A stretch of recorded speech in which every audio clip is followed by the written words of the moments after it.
Здравствуйте все! Добро пожаловать на канал Магия Песка. Старинные турецкие гаремные гадания для вас.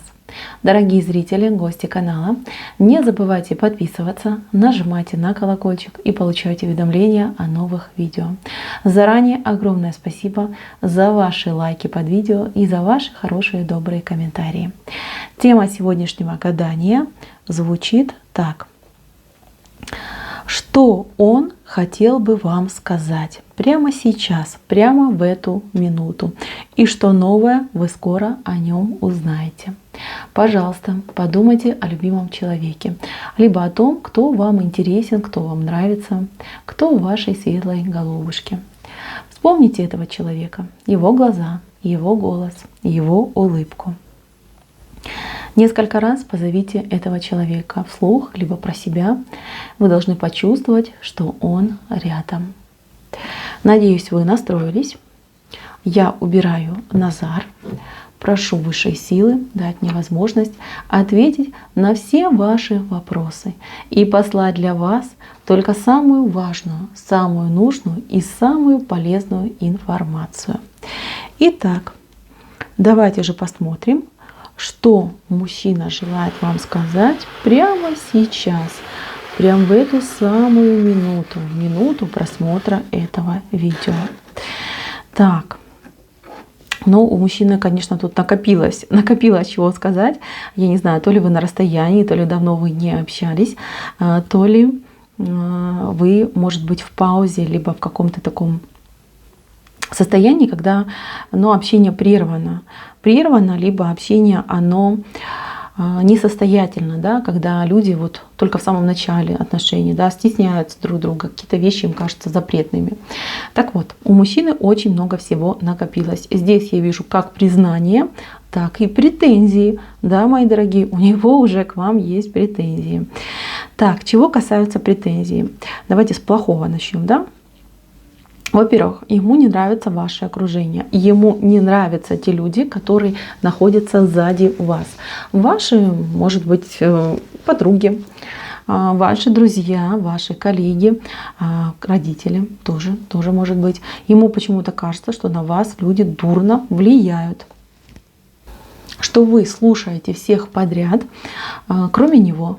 Вот такая ситуация. Особенно ему не нравится вот какая-то женщина с вашей стороны, которая к вам особенно близка и которой он не нравится, да. Ну подумайте, да, есть в вашем окружении кто-то, кто к нему относится, ну скажем так, без особого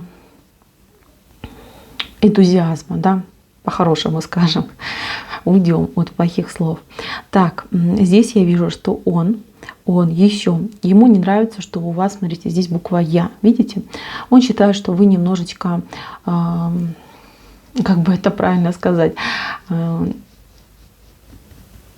он считает, что вы немножечко эгоистка. Не обижайтесь, дорогие девушки, женщины, но считает вас немножечко эгоистичной, что вы всегда вот на свое я и типа для себя, что вы от него закрываетесь, что вы от него прячетесь, что вы от него, вот ему кажется, скрываете какие-то свои мысли, чувства, эмоции. То есть такая, знаете, иногда он считает вас эмоциональной жадиной, что, дескать, что ей жалко сказать, что она меня любит, что ей там жалко лишний раз как-то ко мне проявиться, да, по-доброму, по-хорошему, простить меня, извинить меня. То есть какие-то моменты вот эти его тоже смущают. А почему он считает вас эгоистичной? Ну, имеет ли он на это право, это, конечно, мои дорогие, ваше дело. Но то, что у него на этот счет есть претензия, считает, что вы от него как-то отдаляетесь, отстраняетесь, и его, кстати, как будто бы отделяете от себя. Особенно если вы в семье с этим человеком, либо в паре находитесь. Ему почему-то кажется, что вы всегда вот свой интерес несете первым, да, а не интерес семьи, например, да, вот как он, типа, я за семью, а она сама за себя. Вот такая вот она, нехорошая девочка. Так, еще по претензиям. Смотрите, по претензиям ему не нравится ваша одежда. Вот крайне нравится, как вы одеваетесь. Вот вообще его бесят некоторые ваши вещи. Смотрите, что-то верхнее такое с большими рукавами, большие рукава, какая-то вот одежда. То есть там что-то открытое, декольте очень, наверное, сильно открытое. И она может быть даже короткая. Это кофточка, либо топик, что-то такое, может даже свитер какой-то. Что там вот очень большие вот такие пышные рукава в нем. Вот. И ему это очень не нравится. Прям бесит. Вот спит и видит, вот выкинул бы, спалил бы, уничтожил бы, на мелкие кусочки бы порвал. Прям такой, ух, я бы что-то сделал.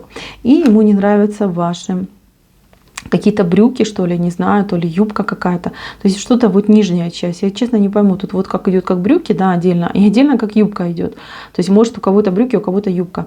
Уж слишком ему кажется, что там обтянуты ножки, попа, да. Даже вот если юбка длинная, то есть все равно как-то может там бедра как-то видно, не знаю, то есть найдет к чему прицепиться. Ему не нравится, как вы одеваетесь. Ему бы в идеале, чтобы вы вот с ним под ручку, скажем так, пошли бы в магазин и купили все то, что, например, бы он указал, да. А лучше бы, чтобы вы носили вот такие вот, там, не знаю, черную одежду, паранджу, и чтобы вообще нигде ничего не видно было. Вот. А для него, конечно, бы дома там ходили в каком-нибудь супер соблазнительном нижнем белье, и чтобы он там прям, знаете, как на вас насмотреться не мог, вот так вот скажем. Так. Еще момент.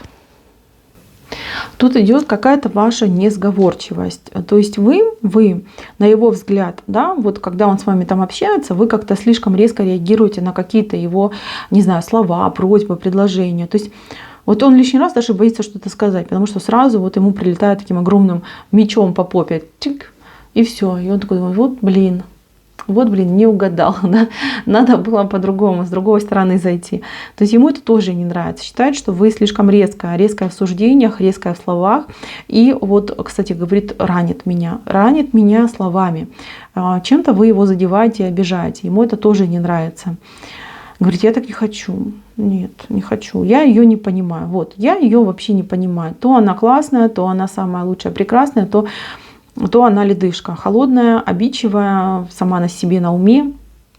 Я ее не понимаю. Так, ну что, претензии у него тут не заканчиваются, наверное, не закончатся никогда. Ваш мужчина, знаете, он такой, сам не знает, чего хочет. С одной стороны, его ранит то, что там вы его цепляете словами, а с другой стороны, его это очень сильно заводит. Вот реально очень сильно заводит. И он сам для себя не понимает, что конкретно, да, что конкретно бы он хотел. То есть такой, знаете, потеряшка. Что хочу, не знаю, кого, вернее, что хочу, не пойму, кого хочу, не знаю. То есть вот такая у него ситуация происходит. Вот. Следующий момент – это положительные моменты, да, что вот он к вам чувствует в чувствах. Здесь, конечно же, какая-то, не знаю, то ли еда, то ли желание, что-то вы ему либо готовили, либо желание что-то покушать, то, что вы ему приготовите. Что-то, может, вы ему пообещали, либо рассказывали.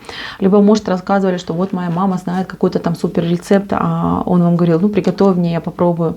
Ну, либо тут другое идет, как будто бы вы ему постоянно что-то готовите, и он об этом все время думает, да, хочется еще и еще. Восхищается вашей кожей, вашими внешними данными. Знаете, вот неважно, сколько вам лет, и неважно, в каком там, например, вы весе, в каком вы состоянии.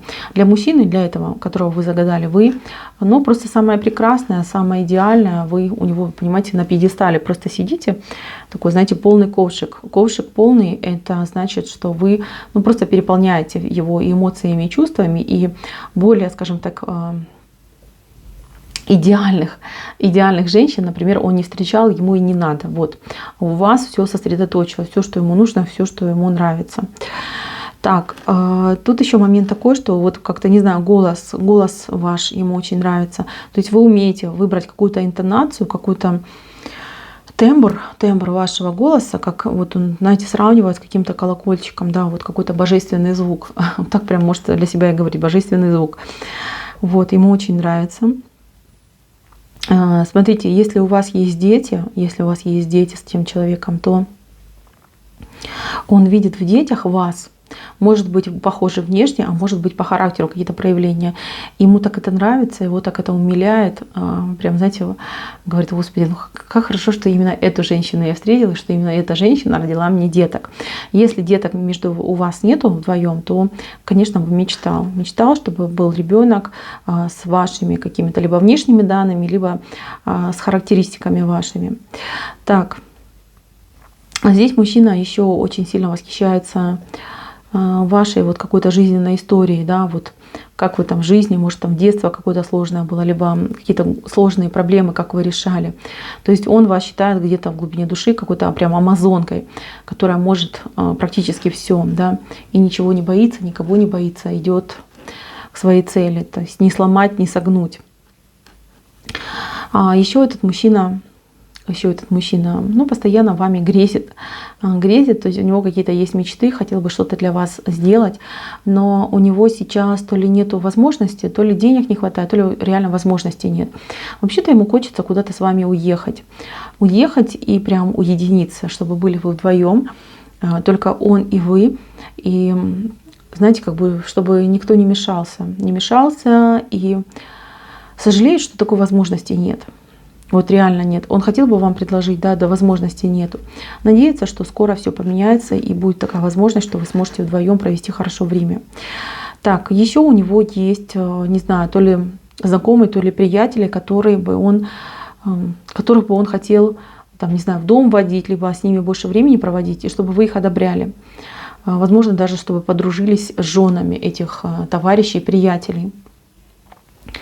То есть, знаете, как чтобы там время немножечко выиграть, да, и тут даже другой, тут есть такой интерес, когда он бы вас там представил своему обществу, да, и сказал: вот, смотрите, завидуйте, какая у меня красавица. То есть вот такой момент тоже, знаете, как бы погордиться вами, покрасоваться вами бы хотел. Вот, но думает, что нет. Она опять оденет что-то открытое, что-то яркое, да, и я опять буду себя чувствовать не очень. Тут, знаете, как борется в нем и ревность, и желание показать всю вашу прелесть. Кстати, по поводу ревности, ну, он, знаете, иногда может вас даже провоцировать. Ему так обидно становится, что он вас сильно ревнует, а вы вроде как на эту тему вообще никак не реагируете. Я-то вижу, что реагируете, но он этого не замечает.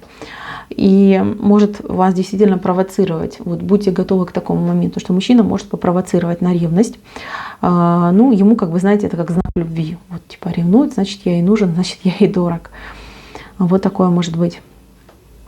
Так, ну, когда он вас обижает, а я вижу, что он может обижать, слово может обижать, либо какими-то поступками, может о чем-то забыть, либо там не ответить вовремя, либо грубо ответить, либо вообще там проигнорировать, то он сожалеет, но, как говорится, закон обратной связи не имеет, вернее, обратной связи нет, обратного действия, да, извиняться он не умеет, не может и считает, что это ни к чему, типа, ну было, да, ничего же катастрофичного не произошло, почему я должен там ходить и извиняться, то есть такой момент в нем тоже присутствует. Мои милые, что вы должны узнать про вашего мужчину здесь и сейчас? Ну, во-первых, он эгоистичный ребенок. Хоть он вас в этом обвиняет, но я вижу это в нем, в его характеристиках. Ревнует, но хотел бы, чтобы при этом, чтобы вы его очень сильно ревновали, потому что для него ревность это не от недоверия, а наоборот от большой любви. То есть как бы вот так у него голова работает. То есть я надеюсь, вы меня понимаете. Хотите показать, что любите, поревнуйте его. Он будет очень-очень счастлив. Следующий момент. Вот по одежде, да, ну, либо вы с ним поговорите на эту тему, либо, если, смотрите, тут вот такой момент, если вы пойдете на уступки, например, не станете носить одежду, которая его раздражает, то, поверьте, буквально там за неделю, да, весь ваш гардероб перекочует там в корзину, да, для мусора, типа, все его раздражает. Что-нибудь из мешка бы, да, и то бы, может быть, раздражало. Поэтому здесь идти на поводу не стоит. Объясняйте, что дело не в одежде, а дело в человеке, в мозгах и в поведении. Вот, и все будет у вас замечательно. Так, на этом гадание мое закончено. Спасибо за внимание. Всем пока-пока.